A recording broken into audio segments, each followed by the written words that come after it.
എല്ലാവർക്കും നമസ്കാരം. എന്റർടൈൻമെന്റ് കീഴിലേക്ക് എല്ലാവർക്കും സ്വാഗതം. എന്റർടൈൻമെന്റ് കിഴി റിയാക്ഷനാണ്. ഒരുപാട് പേര് ബ്രഹ്മയുഗത്തെക്കുറിച്ച് വാഴ്ത്തിപ്പാടുക കേട്ടോ.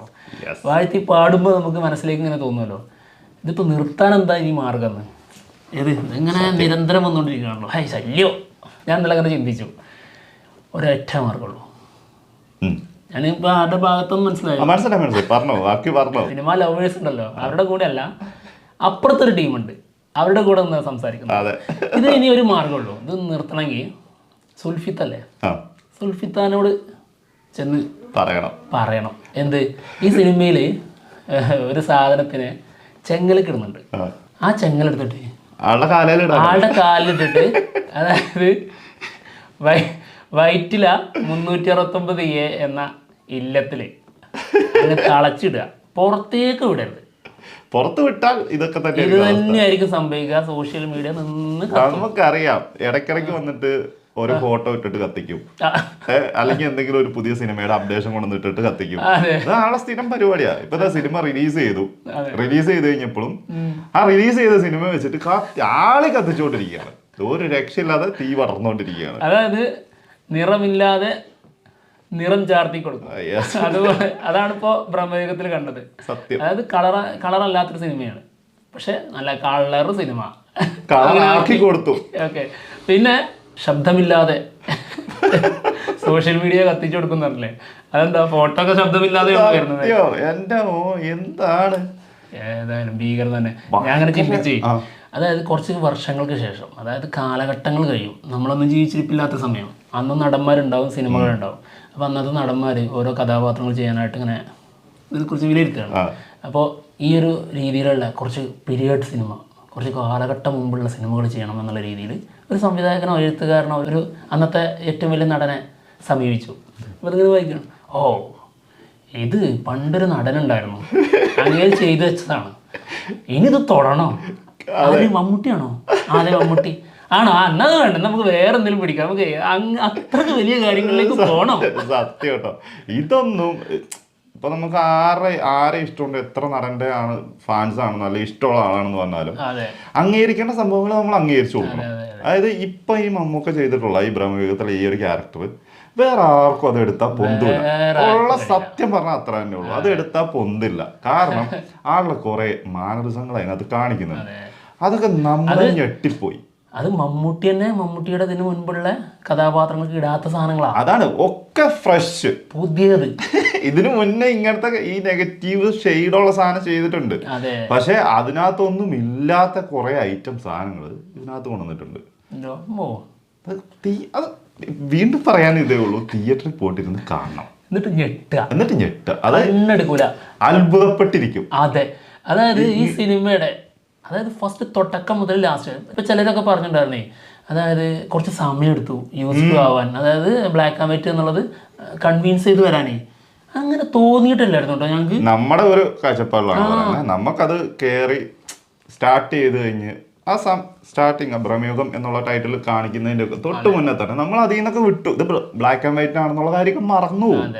പിന്നെ അങ്ങോട്ട് സിനിമ അങ്ങ് ഫുള്ള് എൻജോയ് ചെയ്യുക എന്നുള്ളത് മാത്രമേ. ഈ സിനിമക്ക് ഈ ഭ്രമം എന്ന് പറഞ്ഞ വാചകം ഉണ്ടല്ലോ, ബ്രഹ്മയുഗം എന്നുള്ളത് പോട്ടെ, ഭ്രമം മോഹിപ്പിക്കുന്നത്, ആ ഒരു സാധനം വെച്ചിട്ട് അത് ഇതിന്റെ തീമിനെ വിലയിരുത്തേണ്ടതുണ്ട്, ഈ സിനിമയുടെ കൺസെപ്റ്റിനെ മൊത്തത്തിൽ വിലയിരുത്തേണ്ടതുണ്ട്. അത് സംഭവം, അതൊരു മോഹം തന്നെയാണ്.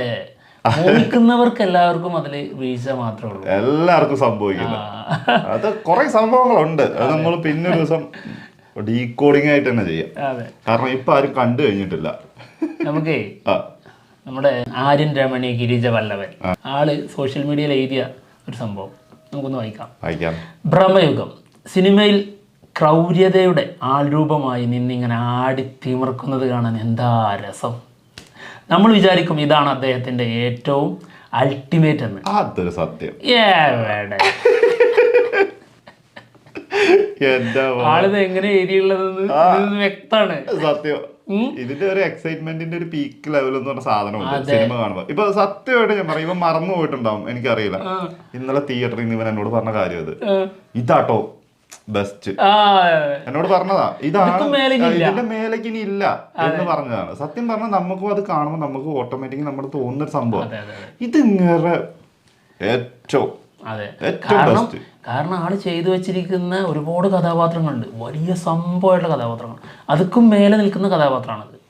അപ്പോൾ ഇനി ഇതിനെ മുകളിലേക്ക് തരാൻ കഴിയില്ല എന്നുള്ളതാണ് നമ്മുടെ ഉള്ളിലെ ചിന്താഗതി വെച്ചിട്ടാണ് നമ്മൾ അതിനെ അളക്കുന്നത്. സത്യം. പക്ഷെ മമ്മൂട്ടി നമ്മുടെ ചിന്താഗതിക്ക് അപ്പുറമാണ് മൂപ്പരുടെ കഴിവ്. അപ്പൊ മൂപ്പർക്ക് ഇത് അല്ലേ ഇതിനേക്കാൾ മുകളിൽ തരാൻ കഴിയും എന്നുള്ളത് മൂപ്പരുടെ മനസ്സിലുണ്ടാവും. പക്ഷെ നമുക്ക് വിശ്വസിക്കാൻ പറ്റുന്നില്ല. മൂപ്പരുടെ തുടക്കം എന്താ പറയാ, ഇത് ചെറുതായിട്ടൊന്ന് ഇട്ട് നോക്കിയതാ. അപ്പൊ തന്നെ ഇത് നമ്മൾ മൂപ്പരെ ഏറ്റവും ഹൈ ആയിട്ട് വെച്ചു. ഇത് ചെറുതാ, ഇനി വരാനുണ്ട്. അപ്പൊ ഇതേ സാധനം തന്നെ ആൾക്കും തോന്നിയിട്ടുണ്ടാവും സിനിമ കണ്ടോണ്ടിരിക്കുമ്പോഴേ. തീർച്ചയായിട്ടും ലെവലായിട്ടത് ഇനി എന്ത് അങ്ങനെ ചിന്തിക്കും. പക്ഷെ അപ്പോഴും ചിന്തിക്കും അത് മമ്മൂട്ടിയാണല്ലോ. അപ്പൊ നമ്മള് ഇപ്പൊ ഇവിടെ വരക്കണ്ട, ആ വര ഇട്ടിട്ടുണ്ടെങ്കിൽ അതിന്റെ അപ്പുറത്ത് വലിയൊരു വര കൊണ്ടിടും ആള്.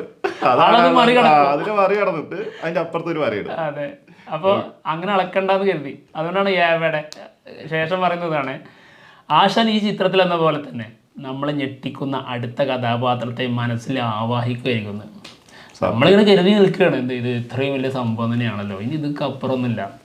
ആള് മറ്റു കഥാപാത്രത്തെ ആവാഹിച്ചുകൊണ്ടിരിക്കുകയാണ്. ഇതിന് മേലെ ഇതിനകത്തുണ്ടെങ്കിലേ ചില സിനിമകളുണ്ട് വിജയിച്ചു കഴിഞ്ഞാൽ അതിൽ വിജയത്തിന്റെ പുറത്ത് എന്താ പറയാ, അല്ലെങ്കിൽ ഒരു സിനിമ ഭയങ്കരമായിട്ട് അഭിപ്രായം വന്നു കഴിഞ്ഞിട്ടുണ്ടെങ്കിൽ അതിന്റെ പുറത്ത് ഇങ്ങനെ ഇരിക്കും കുറച്ച് നാൾ.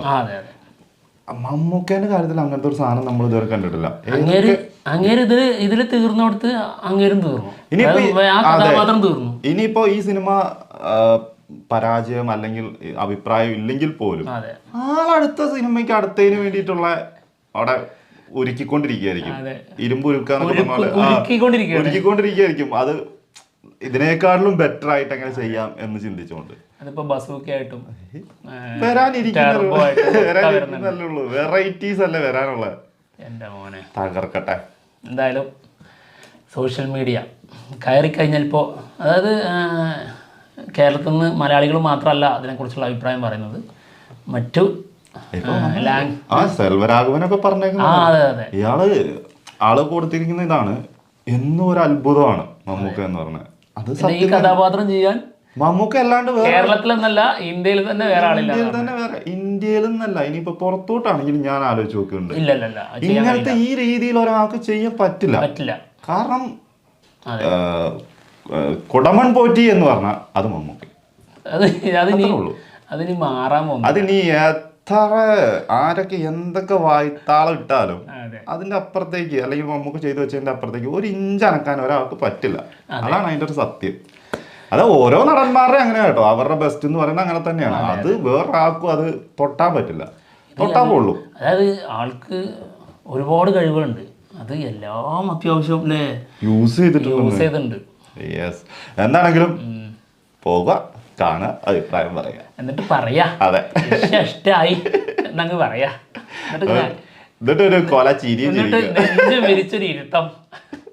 അപ്പൊ എന്തായാലും അല്ലേ, ഇപ്പൊ സിനിമ മമ്മൂക്കയുടേത് വരുമ്പോ എല്ലാ ഫാൻസിനും, അതായത് ഫാൻസ് എന്ന് പറഞ്ഞാൽ മമ്മൂട്ടി ഫാൻസ് എന്നല്ല കേട്ടോ, സിനിമ ഫാൻസിന്, സിനിമ ലവേഴ്സിന് എപ്പോഴും ഇതൊരു പതിവാ. സിനിമ കണ്ടുവന്ന് ഇഷ്ടപ്പെട്ടതിന് ശേഷം നെഞ്ചും വിരിച്ചൊരു ഇരുത്താം, ധൈര്യമായിട്ടിരിക്കാം. അതെ, അതാണ് അതിന്റെ ഏറ്റവും വലിയൊരു കാര്യം. പേടിക്കണ്ട, ആരെങ്കിലും എന്തെങ്കിലും വന്ന് പറയുന്നു എന്താണോ ഒരു പേടിയും പേടിക്കണ്ട, ധൈര്യമായിട്ടിരിക്കാം. അതാണ് ഇതിന്റെ ഏറ്റവും വലിയൊരു കോൺഫിഡൻസ്. അപ്പൊ ഞങ്ങള് പോവാണ്. തുണ്ട് എങ്ങോട്ടാ? തുണ്ട് കണ്ടിട്ട് റിവ്യൂ ആയിട്ട് വരാം. അപ്പൊ എന്തായാലും ഞങ്ങൾ പോട്ടെ, ബൈ.